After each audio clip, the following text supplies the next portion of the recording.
How tall are you? 5'11" or 6 foot.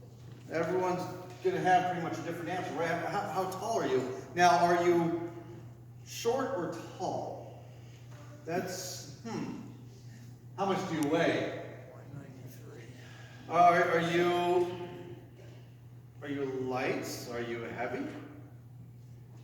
How much do you weigh? How old are you? 70. Are you young? Are you old? Everything I just asked you is a matter of comparison, isn't it? It is something that has to be measured against something else. Because who knows if you're heavy or light? All that scale tells you is what the gravitational pull on your mass is. Who's to say if it's too much or too little? How tall are you? If you're 4'11", you might feel that you're short unless you're a second grader. So once again, a matter of comparison, right? And age. How old is the right age? Has anyone hit the right age yet? Anyone gotten past it? Because I think a lot of us are looking forward to it. You think you've gone past it? I'm the right age for today. See, there you go. Once again, comparing it to what it ought to be. All right, so here's what it comes down to. We have to compare things, don't we? Everything we do is in comparison to something else. I'll tell you this, the Navy has what they feel is the right weight for me. Now, I am 69 inches, so it's 5'9" if you're doing the math, but the Navy does it in inches. So on that, you pull up this nice little chart twice a year, and you see if you fit within what are acceptable parameters to be a sailor in the United States Navy. Now, just so you know, for someone my height, my maximum weight is allowed to be 186 pounds. That's for a guy. Women, you have to be a little lighter. So, but for a guy, 186 pounds is what I'm supposed to be. And that's when I'm wearing my socks, my underwear, my workout shirt, my workout shorts. That's it. I get on that scale, as soon as I hit 187, you're too big. So let's get out a tape measure, because now we're going to see exactly how big you are. So then they do this little tape measure around the neck, and they do it around your belly button, and then they do a formula to see if your belly is too much bigger than your neck. Because if you are within a good measurement of parameters, you're just fine. Keep on sailing there, sailor. I'll let you know that I currently weigh 185.5 pounds. And I will tell you from personal experience, I think that's probably 10 to 15 pounds too much for my frame. I have a dad bod and I've fully embraced it. The Navy does not like dad bods so much. So they're saying, Eric, you better lose a little bit of weight just to make sure you meet standards. You better do what you need to do.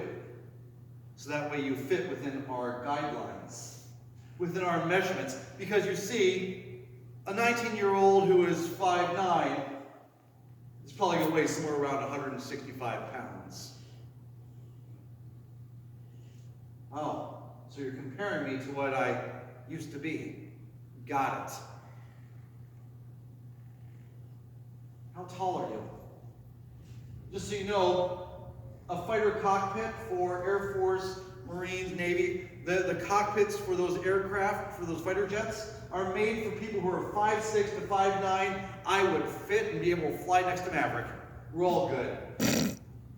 If you are 6'2", sorry, you are too big for that cockpit. It'll be like you driving a Yugo. You just don't fit.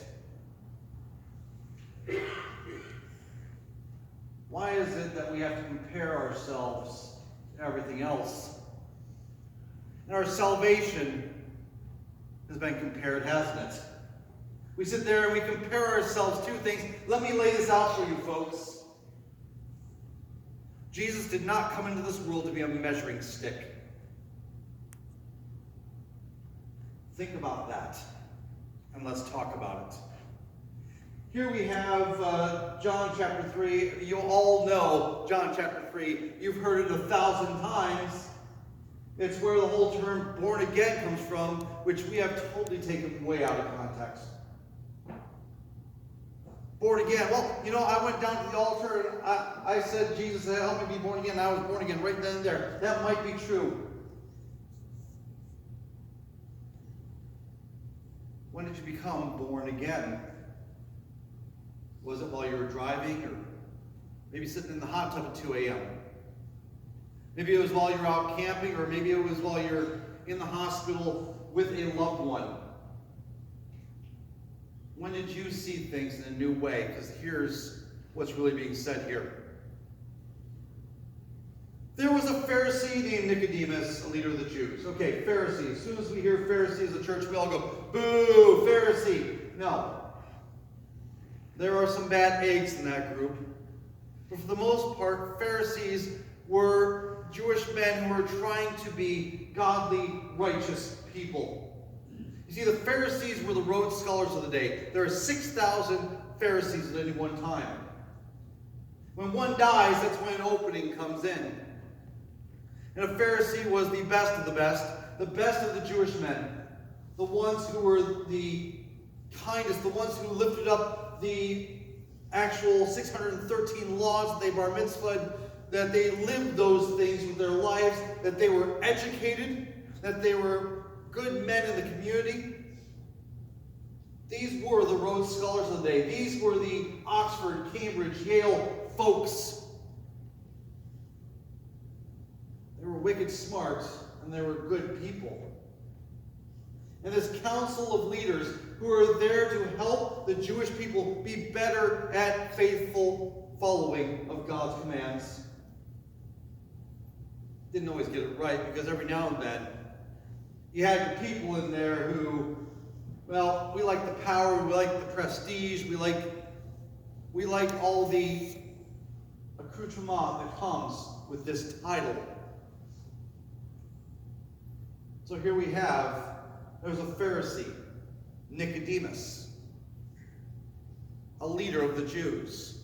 Now Nicodemus is one of the good guys, just so you know.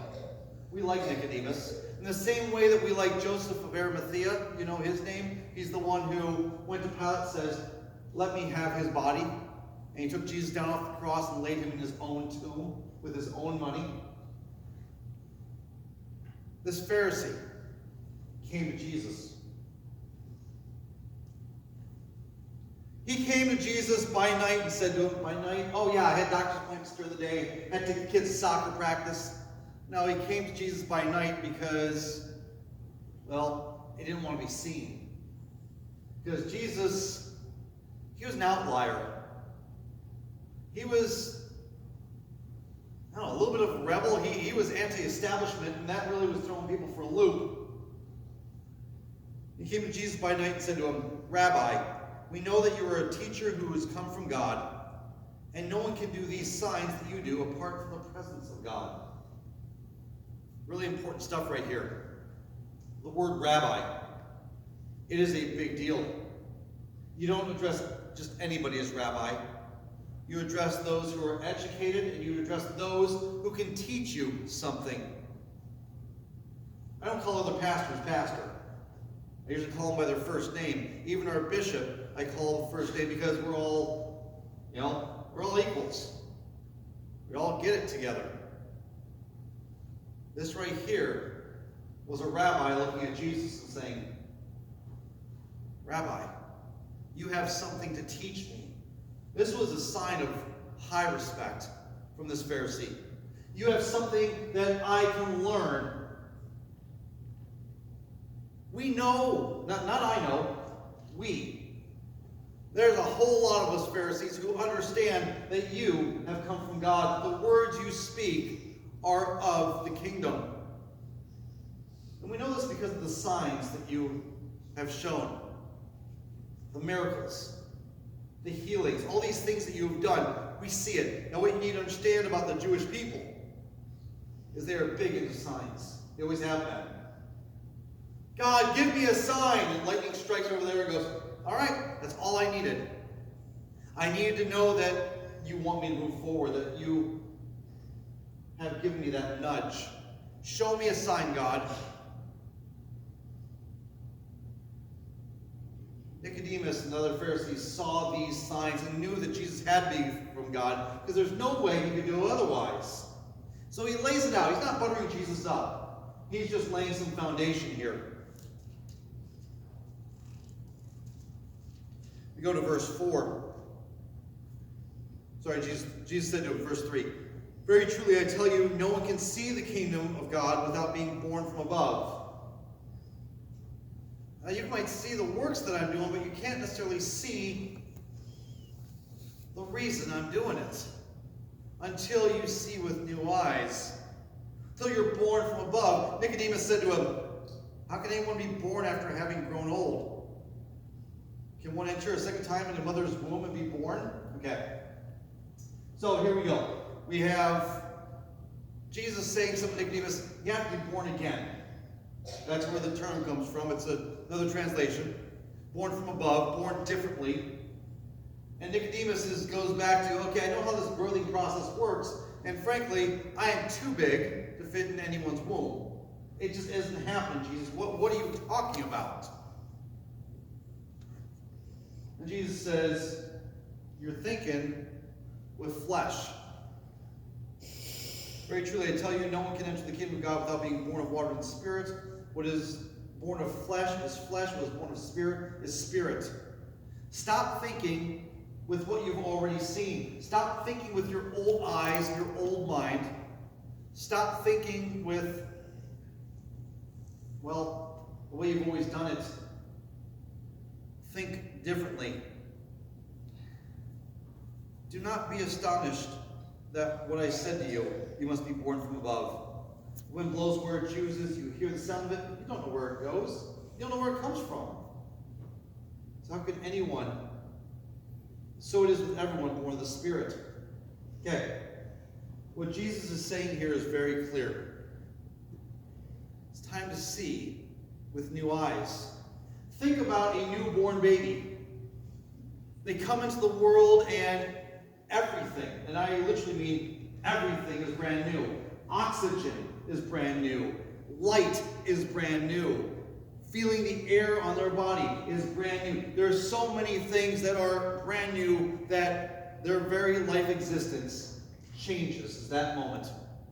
Everything has changed from being in that womb, in that fluid, in that dark, in that warmth, to suddenly, here you are. There's different sounds, not muffled sounds anymore. Think of everything that is new. And think about that baby. There's nothing that they know. They have to learn everything. Sort of shocking when you realize a baby can't even hold up its own head, right? A baby can't hold a bottle. Baby can't do all these. There's so many things that baby can't do because it's all so new. That's being born again. When everything that was is gone, and suddenly everything is brand new, to the point where you don't know which end is up. Where the light is brand new. The sound is brand new. Everything you see, everything you hear, everything you do is brand new. That's what it means to be born again. Nicodemus goes, how can this be? Jesus sounds a little snarky in verse 10, but let me assure you that was not his point. Are you a teacher of Israel and you can't understand these things? You are too smart for this, Nicodemus. Figure it out. Get there quicker. You got this, is what he's saying to Nicodemus. You just got to put some other stuff aside. Being born again changes everything. So we get down to verse 16, which you all know. For God so loved the world that he gave his only Son, that all who believe in him shall have eternal life and not perish. Yay! Okay, we all know this. Even if you don't know it, you know it because you watch Sunday football and there's somebody in the end zone with a bed sheet with John 3:16 sprayed on it. You drive under an underpass, someone sprayed John 3:16 on it. I call that evangelism, by the way. There are all these things where we see John 3:16 all over the place. But what people leave out is John 3:17. You're saved. Jesus didn't come into this world to be a measuring stick. Indeed, God did not send the Son into the world to condemn the world, but in order that the world might be saved through him. So often we have this idea of what it means to be saved. That there's something that I have to do to be saved. Well, there isn't anything you have to do. Belief is this. God, I don't get it, but okay, if you say so. That's what it means to believe on Jesus. Let them change your life. Let everything go and see things with a new light, with new sounds, with new feelings. Understand that everything in God's kingdom is different than you have experienced it up to this point. Understand this, that you're saved. There's nothing you need to do to get it. There's no measuring stick here to see if you're good enough to get in the kingdom of heaven. Jesus did not come into the world to be a measuring stick, but to say that you are good enough. You're saved. Nothing to measure yourself against. That right there is the gospel. Let me close with this thought for you, and it's something that I learned in seminary, sitting in a class called Systematic Theology. And yes, it is as terrible as it sounds. And we sit there and we're listening, we're talking about soteriology, the process of salvation. Big words, a lot of weird stuff going on, and you're trying to absorb all this stuff. And the professor says, you're saved. One of my classmates who just can't get it through their head that we aren't measuring up against anything besides God's love says, no, the world is on fire. It's like a building that's on fire, and our job is to go in there and tell people they need to get out of the building because that's what's going to take to be saved. To which my professor goes, oh, you have it so wrong. You see, the building was on fire. And then Jesus came in and put out the fire. Our job is to go through the building and tell everyone that Jesus saved them already. Folks, you are saved. Everyone around you is saved. It's not a matter of who's more saved than who, because, no, you're just saved. There's no measurement here. There's no comparison here. God so loved the world that he came for you. And you, and you, and you, and everyone else. He came to this world not to condemn, but to save it. Lord God, may we see ourselves as good enough because you've made us good enough. And may we see others as being saved just like we are. Amen? Amen. Let's stand and